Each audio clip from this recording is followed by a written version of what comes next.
Hi, my name is Allan and I'm the head of operations for True Royalty TV. My role is making sure that the content can get to the customer, technically, physically, but on top of that, how do we get the customers onto the platform and onto the distribution? So all the ecosystem around that is what I do. Subscription means you can have a deep relationship with your customer.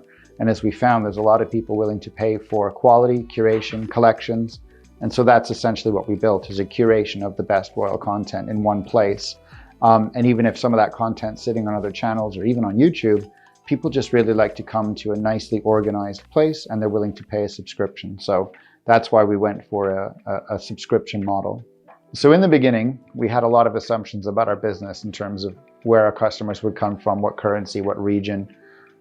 Turns out our plan didn't survive contact with the enemy. It turns out one market over-indexed above all others. But the good news is we had a setup there. We were able to take payments. We were able to do stuff. And so post-implementation, we very quickly got to a point where we understood what our customers wanted content-wise. It was now about building honey traps. So being able, from an acquisition point of view, to bring people into a rich environment, check them out, and then even just switch plans if they weren't interested. Maybe they wanted a 3-month plan instead of a 12-month plan. And so we very quickly got to A/B test everything and determine what was working and what wasn't and move forward. As it pertains to retention, well, Recurly has a powerful dunning engine. We then needed to add the human insight on top. But I think the dunning engine is what you guys are known for, and it's amazing because it plugs a gap in our it plugs a gap in our leaky bucket. So for example, what happens during pandemics, or what happens when post-Christmas people have no money? We needed to be able to sort of extend grace periods. We needed to be able to have a heart, give people extensions sometimes. And that really worked well for us because we're able to do that. But again, that was a human insight built on top of a turbocharged machine.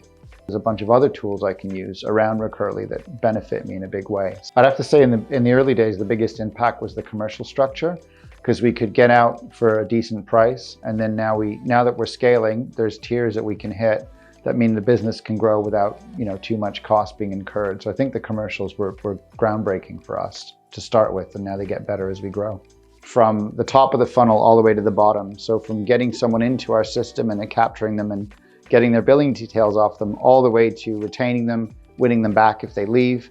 We just have the whole toolkit, and it's just a case of sort of horizontally and vertically scaling that toolkit to fit the needs of our customer. Now that we understand them, now that we have data on them, now that we know what they're watching, we can pull all that information together and just continually improve the KPIs of the business. I think just having that much data, we were able to make a lot of smart decisions, like how to retain people, how to acquire people. So even pulling the data out and using it in different platforms just gave us a huge amount of control over our insight and what we could do to make the business better. There's too many benefits. Just the ease, the professional services, how quickly people were able to help me, and basically the knowledge to kind of get us live as quickly as possible.